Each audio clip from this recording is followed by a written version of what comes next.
દાંપત્ય જીવનને સુખી કરવું હોય તો જ્યારે પત્ની બીમાર પડે ત્યારે એવું ક્યારેય ન કહેશો તમારા બાપુજીના ઘરે જઈને આરામ કરી આવો, એને અહીંયા આરામ કરાવી દો. કઈ પતિ બીમાર પડે કોઈ દી સ્ત્રીએ કીધું કે જાઓ હમણાં થોડાક હોટલમાં રોકાઈ આવો? પુનઃ યાદ રાખજો, આ સંસારમાં ગુરુ બનાવવા માટે થઈ અને આપણા કરતાં મોટો હોવો જોઈએ એ મહત્વ નથી, પણ ગુરુ બનાવવા માટે થઈ અને જ્ઞાની હોવો જોઈએ, જ્ઞાનમાં મોટો હોવો જોઈએ, આ મહત્વનું છે. ઉંમરમાં ભલે નાનો હોય, પોતાના દીકરાને ગુરુ બનાવ્યો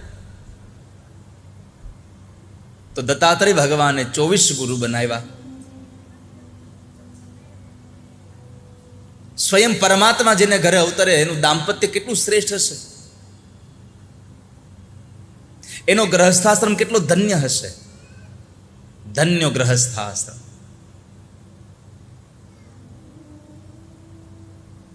આ સંસારમાં એક સુભાષિત લખ્યું છે, એક શ્લોક છે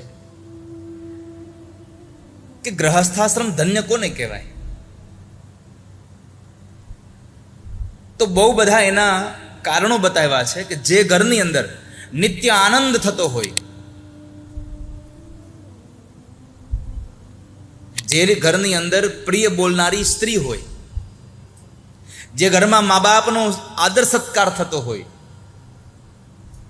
જે ઘરમાં રોજ ભગવાનને થાળ માટે ભોજનમાં કોઈ મિષ્ટાન બનાવાતું હોય, એક દિવસ તાવ આવે, બીજો દિવસ તાવ આવે ને કંઈ ખાવું ન ભાવે તો તરત પૂછે તમને ભાવે એવું કંઈ બનાવી દઉં?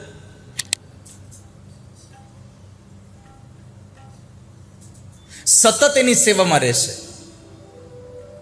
અને પત્ની બીમાર પડે તો હાલો, પત્ની બીમાર પડે તો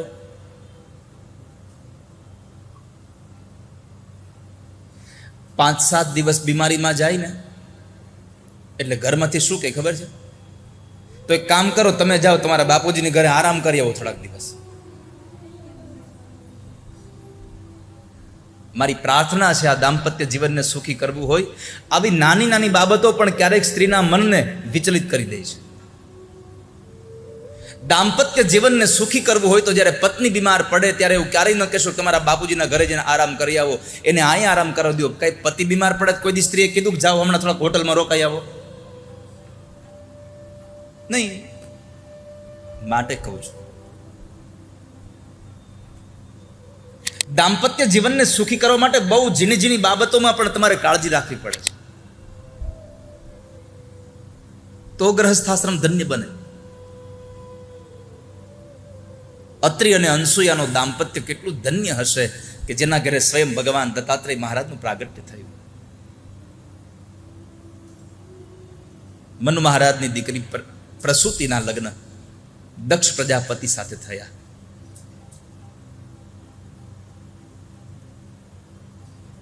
જ્યારે દક્ષ સાથે લગ્ન થાય છે અને એને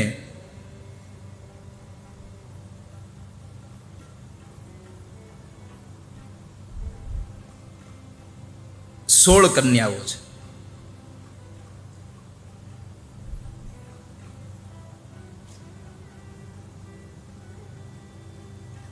એમાંની 13 કન્યાઓ એને ધર્મને આપી છે. એક કન્યા પિતૃગણને, એક કન્યા અગ્નિદેવને અને એક ભવાની સતી ભગવાન શિવને પરણ્યા. પણ અહીંયા 13 પત્નીઓ ધર્મને આપી, 13 દીકરીઓ ધર્મ સાથે પરણાવે છે. આ 13 દીકરીઓ કઈ છે?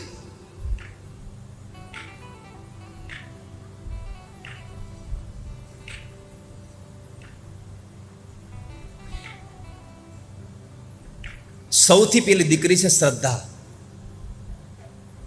ધર્મની અંદર તમને શ્રદ્ધા ન હોય તો તમારો ધર્મ પુષ્ટ ન બને કોઈ દિવસ.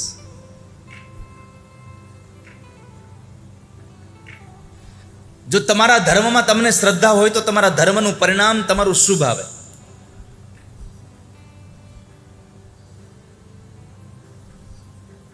બીજી દીકરીનું નામ છે મૈત્રી. ધાર્મિક માણસ ક્યારેય પણ કોઈ વ્યક્તિ સાથે શત્રુતા ન બાંધે. જે ધર્મથી વરેલો છે એ કોઈની સાથે ક્યારેય પણ શત્રુનો ભાવ ન રાખે, એ બધાની સાથે મિત્રતાનો ભાવ જ રાખે. અને આમ પણ ધાર્મિક માણસ એટલે કે સાધુની, સંતની વ્યાખ્યા છે અજાત શત્રવઃ શાંતાઃ. હું કોઈનો દુશ્મન નહીં અને મારો કોઈ દુશ્મન નહીં.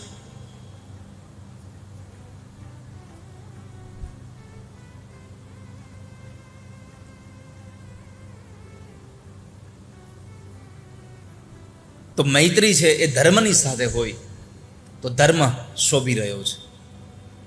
ત્રીજું, દયા. ધાર્મિક માણસ દયાવાન બહુ હોય.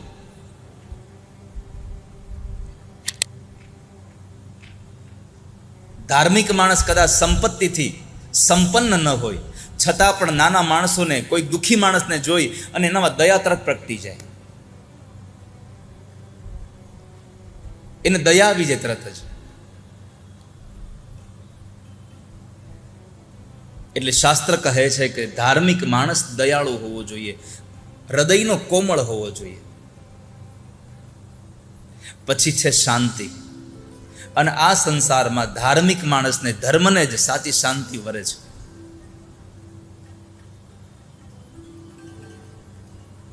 તુષ્ટિ, સંતોષ ધર્મમાં જ હોય. ધાર્મિક માણસને સંતોષ હોય કે મને જેટલું ભગવાને આપ્યું બરાબર છે. અને મેં આગળના દિવસમાં કહ્યું હતું કે સુખી થવા માટે થઈ અને બીજી કોઈ વસ્તુની આવશ્યકતા નથી, બસ એક જ સંકલ્પ કરી લો, જો પ્રાપ્ત હૈ વહી પર્યાપ્ત હૈ. જેટલું મળ્યું છે બસ પર્યાપ્ત છે, આ સુખ આપશે તમને. પણ આપણને જે મળ્યું છે એ સુખ નથી આપતું, જે નથી મળ્યું એ વારે વારે દુઃખ આપ્યા કરે છે આપણને. કારણ કે તમે જોજો, આપણને જે મળ્યું છે એને બહુ વાપરવાની આપણને ઈચ્છા નથી થતી, જે નથી મળ્યું એને મેળવવાની ઈચ્છા બહુ થયા કરે છે. તેજોરીનું એક ખાનું ભારતીય ચલણી નોટથી ભર્યું હોય, પણ એમાં એકાદું એક હજી એક આમ બંડલ એમાં મૂકી શકાય એટલી જગ્યા હોય તો સ્થિતિ શું હોય?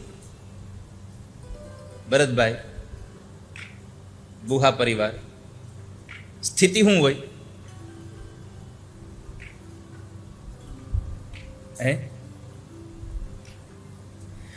આખું ખાનું ભર્યું છે એ સુખ ન આપે, ઓલું ખાલી છે એ ભરવું કેમ, એની વિચારધારાઓ શરૂ થાય.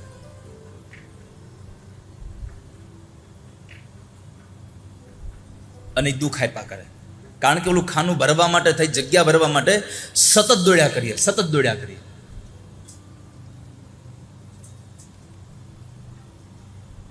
ધાર્મિક માણસને તુષ્ટિ મળે, સંતોષ મળે છે. બીજું, જે માણસ ધર્મનું પાલન કરે એના પર પરમાત્મા કૃપા કરે, માણસ પુષ્ટ બને છે. તો પુષ્ટિ ભગવાન ધર્મની સાથે વરાવ્યા. ત્યાર પછી ક્રિયા નામની કન્યા, એને પણ ધર્મને આપી. ધર્મશીલ માણસ સતત ક્રિયાશીલ હોવો જોઈએ.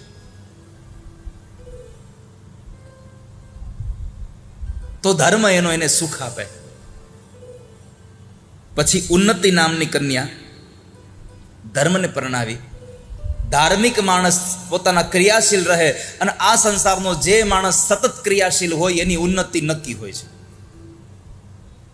માટે સતત ક્રિયાશીલ બને માણસ, જો ઉન્નતિ કરવી હોય તો.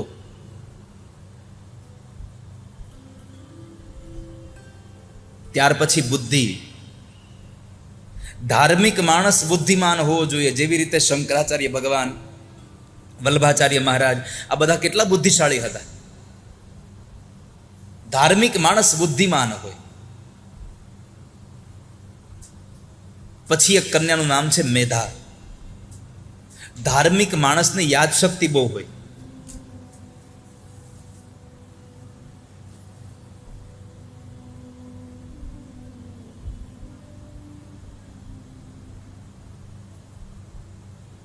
તમે જોજો, બાળકને તમે ધાર્મિક બનાવતા ભણાવશો ને તો તમારું બાળક એકાદ બે વખત જે વાંચશે ને એ તરત એને યાદ રહી જાય.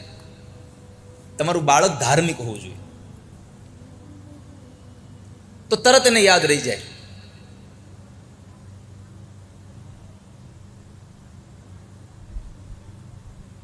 તો એની મેધા સારી હોય. ત્યાર પછી એક દીકરીનું નામ છે તિતિક્ષા. તિતિક્ષાનો અર્થ છે સહનશીલતા. ધાર્મિક માણસ સહનશીલ બહુ હોય, ગમે તેવું દુઃખ આવે એ સહન કરી લે, એ બહુ કોઈની હારે ઝઘડો કરવા ન જાય.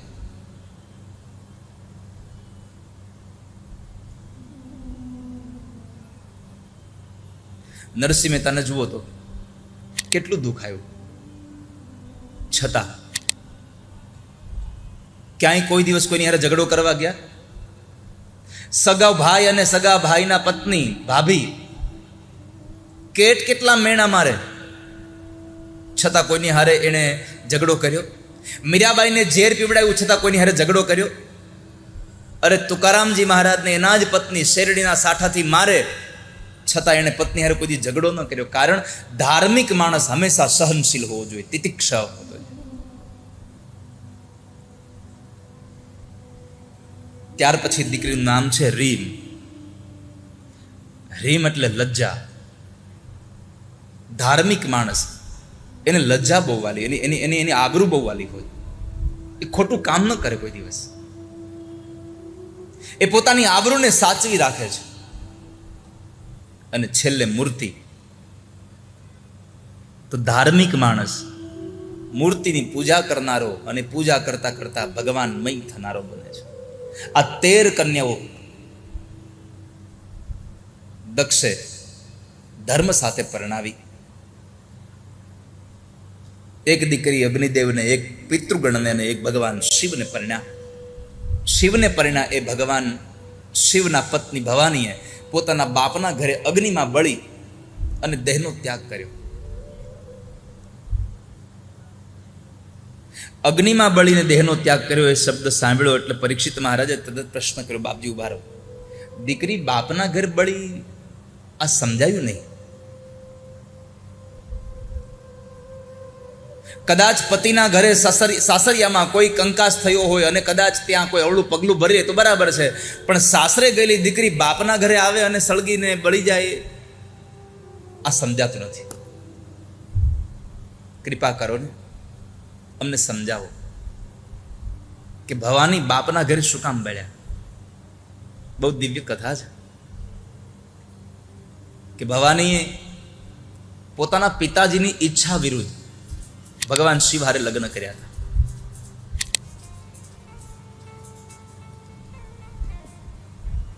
એટલા માટે ભવાનીના એ પિતાજીને એ માનીતો જમાઈ નહોતો ભગવાન શિવ. એક વખતના સમય દક્ષ પ્રજાપતિને પ્રજાનો નાયક બનાવ્યો અને એ પ્રજાનો નાયક બનાવ્યા પછી સભા ભરીને બેસે છે ત્યારે સભામાં બધા લોકો ઊભા થયા, પણ ભગવાન શંકરનું ધ્યાન નહોતું એટલે ઊભા ન થયા. એટલે દક્ષ પ્રજાપતિ આવેશમાં આવી ગયો, ક્રોધમાં આવી ગયો, અહંકારથી માંડ્યો બોલવા. અને આ દુનિયાનો નિયમ છે કે પ્રભુતા મળે એટલે મદ આવ્યા વગર ન રહે કોઈ દિવસ. પદ આવે એટલે મદ આવે ને આવે જ, સંશય જ નથી.